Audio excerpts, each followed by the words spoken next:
దాన్ని ఏం చేసిండు హరీష్ రావు గారు 2016లో 3% కృష్ణానదిలో నీళ్లు తగ్గిస్తూ 34% తెలంగాణకు 66% ఆంధ్రాకు అని చెప్పి ఒప్పందం మీద సంతకం పెట్టి, అది కరెక్టా కాదా హరీష్ రావు గారు? మీరు జవాబు చెప్పాలి.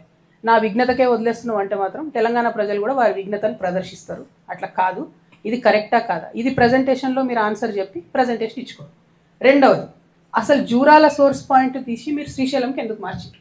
మార్చడానికి కలిగినటువంటి సాంకేతిక కారణం ఏంది? ఆనాడు కేసీఆర్ గారు కూడా ప్రజెంటేషన్ ఇచ్చినప్పుడు పాకాల జూరాల ఒక లింక్ పెడతామని ఇంకోటి అని చాలా చెప్పారు. అవన్నీ జరగలేదు. 100 అనుకుంటాం, 100 కావు. పాలిటిక్స్లో అయినా ప్రభుత్వంలో అయినా ఇంట్లో అయినా, అది మాకు కూడా తెలుసు. కానీ అల్టిమేట్గా ఇప్పుడు జరిగింది ఏంది? జూరాల నుండి శ్రీశైలంకి సోర్స్ పాయింట్ మారింది. ఎందుకోసం మారింది? నేను అలిగేషన్ చేస్తా ఉన్నా, కేవలం హరీష్ రావు గారి ధనదాహం కోసం మారింది. ఎక్కడైతే స్టార్టింగ్లో ఎల్లూరు అనేటటువంటి పంప్ హౌస్ ఉంటుందో ఆ pump house open pump house ఉండే, దాన్ని నేను అండర్ గ్రౌండ్ పంప్ హౌస్ చేయడంతో 1400 కోట్లకు ఎస్టిమేట్ పెరిగింది. దాంతో నష్టం ఏమైంది? ఆ పంప్ హౌస్ కింద ఉంటుంది, దాంట్లో ఒకటి వాటర్ పంపింగ్ కెపాసిటీ తగ్గింది, ఇంకోటి శ్రీశైలం డ్యామ్లోంచి మనం తక్కువ లెవెల్లో తీసుకోవాల్సినటువంటి వాటర్ 30 మీటర్ల ఎత్తుకు పెరిగింది. అంటే నిండుంటేనే తప్ప తీసుకోవడానికి ఉండదు, కింద లెవెల్లో తీసుకోవడానికి లేదు, అట్లా నష్టం. ఇంకోటి పంపింగ్ కెపాసిటీ నష్టం. మూడవది అండర్ గ్రౌండ్ చేయడంతో అది వచ్చి కల్వకుర్తిలో ఉన్నటువంటి మోటార్లను కొడితే కల్వకుర్తి లిఫ్ట్ ఇరిగేషన్ ఇప్పటికి కూడా కేవలం 3 మోటార్లతోనే పనిచేస్తుంది. ఈ మొత్తం 10 ఏళ్లలో, తెలంగాణ వచ్చిన 10 ఏళ్లలో 3 మోటార్లతోనే కల్వకుర్తి పనిచేస్తే ఇరిగేషన్ మంత్రిగా ఆయన 5 ఏళ్ళు ఉంటే రిపేర్ కూడా ఏపీలో ఇప్పటి వరకు.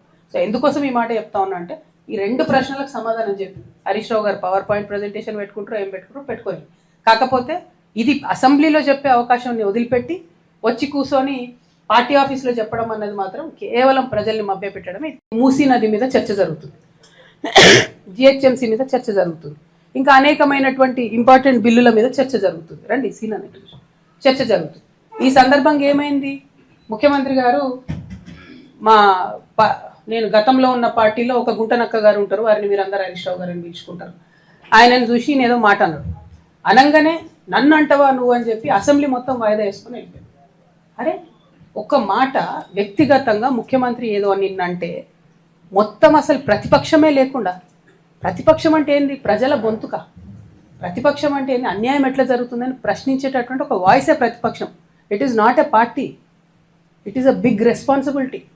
దాన్ని వదిలేసి మొత్తం సభ 5 రోజులు ఎట్లా మీరు బాయ్కాట్ చేసిపోతారు? ఏంది? కేవలం హరీష్ రావు గారిని ఒక మాట అన్నందుకు బాయ్కాట్ చేసిపోతారా?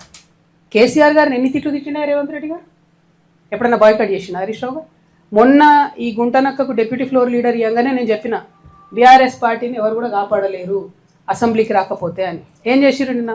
పోనీ జనరల్గా నేను కూడా పార్లమెంట్లో పనిచేసిన కదా, నేను కూడా ఎమ్మెల్సీగా పనిచేసిన కదా, ఒక ఏదన్నా అంశం మీద మనకు అభ్యంతరం ఉంటే అప్పుడు చర్చ ఒక అంశం మీద జరుగుతుంటే ఆ అంశం మీద వాకౌట్ చేయొచ్చు, మళ్ళీ రావాలా, నెక్స్ట్ అంశం మాట్లాడాలి. ఎందుకంటే నెక్స్ట్ అంశం కూడా ప్రజలకు ఇంపార్టెంట్ ఉంటుంది.